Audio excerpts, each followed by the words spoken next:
இங்கேயா? ஆமாப்பா. நம்பர் சொல்லுங்க. 11 11 110 2567.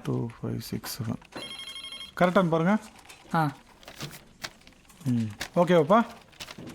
ம்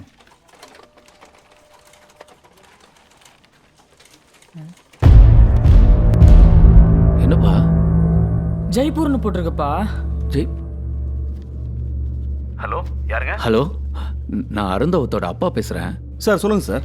என் பையன் எக்ஸாம் சென்டர் வந்து ஜெய்ப்பூர்னு போட்டிருக்கு. ஜெய்ப்பூர்னு போட்டிருக்கா? ஆமாம் சார். சார் நான் உங்கள் கண்ணு முன்னாடி தான் சார் சென்டரை செலக்ட் பண்ணேன். ஆமாம் சார். அதான் சார் எனக்கும் தெரியல. இப்போ எப்படி சார் எக்ஸாம் எழுதுறது? சார் அதில் என்ன போட்டிருக்கோ அதான். ஜெய்ப்பூர்னா ஜெய்ப்பூர் தான் போய் எக்ஸாம் எழுதணும். போய் எழுதுறதுக்கு உண்டான வழியை பாருங்க சார்.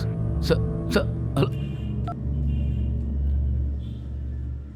பா ஆ எக்ஸாம் எழுத முடியாதாப்பா? சார் சார் சார் அப்பா இருக்கப்பா, நீயப்பா, நம்ம போவோம் வா. உனக்கு எங்க? ஏதோ நார்த் சைடில் எனக்கு மதுரையில கொடுத்துறாங்கடா. பரவாயில்ல.